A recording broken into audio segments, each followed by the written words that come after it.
Well, here in Newmarket, Tony Haydon's been with Black Caviar, along with Pat Bell, of course, for about a week now. Tony, everything seems to be going quite swimmingly. Yes, no, we've settled in quite a treat. Nellie, she's done an absolute treat, so it's a pleasure to be here. It's just great, fantastic. What about the trip itself over here? We saw you when you landed, everything looked to she handled it well, but I suppose once you get here you can tell more about her. Yeah, she probably just the last bit of the road trip was a little bit, knocked us all up a little bit towards the end, but once she got here she settled straight in, and we give her a mate and away we went. You talk about this mate, Saloon, one of Jane Chapel-Hyam's horses. What was the thought behind getting a mate in? She just looked like she was just touched lonely, so and she was just singing out a couple of times when we walk in the yard, so I spoke to Jane. Jane gave us old Saloon, and actually she's fallen quite in love with him, so... They've got a bit of affection, haven't they? Or they've shown to have a bit of affection because the Saloon's out now working and she's a bit lonely. Yeah, it's funny. She's just fallen absolutely in love with him. Must be the pom, I suppose. Good Aussie bloke she needs. Does she like that at home? Yeah, she can do. She was she actually loved Avenue and King's Rose, but Avenue she just loved her. So yeah, she's funny with some horses. Yeah.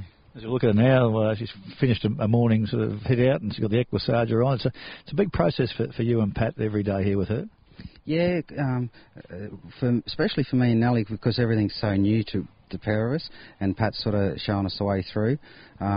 But she's making life a lot easier. Like if she didn't travel well, it'd be really hard. But she's so good. So. Everyone back home thinks of her as being a quiet, placid, laid-back, relaxed type, but she's got a few female idiosyncrasies, hasn't she? Yeah, she's like the wife, so she lets you know where you stand. So, yeah, she sorts you out pretty quick.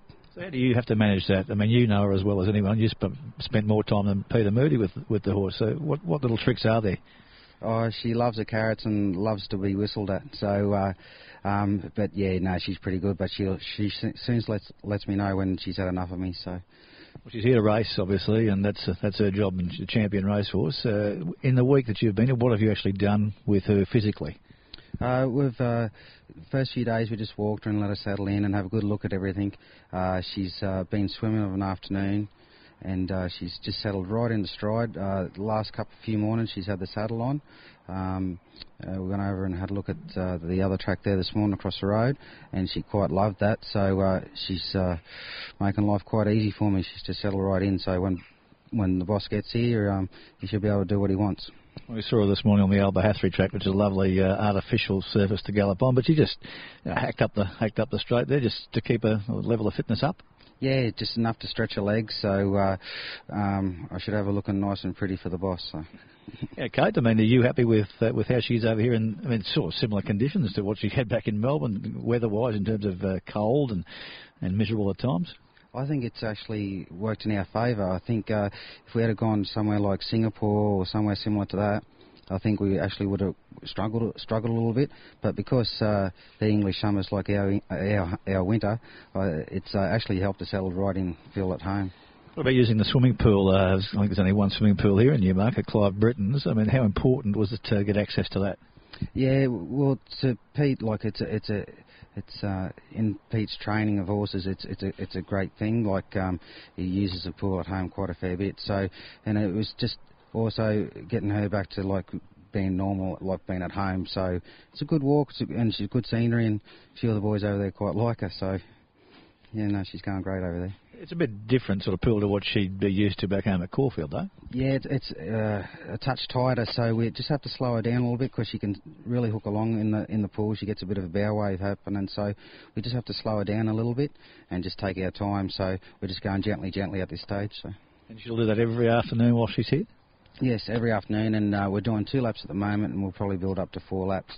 But just got to slow her down a little bit. She just goes a little bit too quick. On the track, though, when do you think would she need a gallop before a searching gallop before race day? Do you think so? Look, I'm not the trainer, I'm not the boss, but in my opinion, I think when Pete gets here, he'll see her, and I think he'll at least do evens or something on the bridle just to have a little stretch. So, in my opinion, Pete had her quite forward when we left home, before we left home. So with the trip, I suppose you count that as 1 run or 2 runs. I don't know how you'd count that as, but she's quite forward, but we'll leave that up to the boss.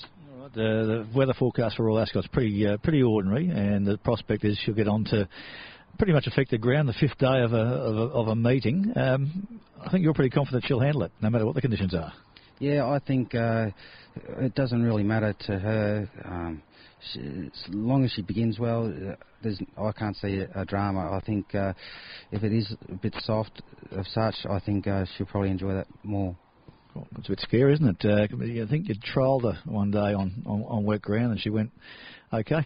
Yeah, she loves the cut out of the ground. So, and she's never really had a chance to be on soft or rain-affected ground. So, I think maybe once in her life might have had one career start on one. But yeah, in my personal opinion, I think she loves the cut out of the ground. So. Amazing for a horse with a stride the length of hers. One of those big striding horses tend to be the first ones to crack under soft ground, isn't it? Yeah, but she's so sure-footed in herself, like she's so confident in everything she does, and also what helps her is she stays on the bridle a lot longer than other horses. Other horses come off the bridle, and when horses come off the bridle on soft ground, that's when they're really found wanting. And because she comes off the bridle so late, like she does it so easy, it works in her favour also.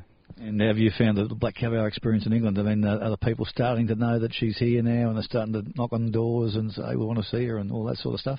Yeah, we've actually got a couple of cards so far. So, but they've been quite good. They're quite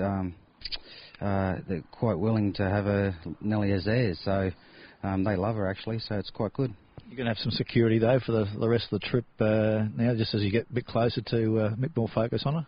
Yeah, I think I'd be quite silly if I didn't. Not that I think anyone's going to do anything wrong, but it's just crossing the T's and dotting the I's. Have you found your Newmarket experience seeing that? I mean, Pat's been here before with other horses, but how have you found it? I absolutely love it. It's my sort of world. It's fantastic.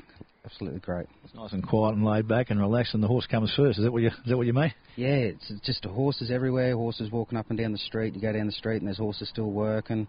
It's just fantastic, and it's great. Looking forward to getting the job done, no doubt. Though. I mean, it's ticking days off now as you get there, but I'm sure you can't wait for it to happen. I'll be happy to get it all over and done with, and then I can relax a little bit, and then we'll go from there. Can't see you getting beaten, can you, Tony?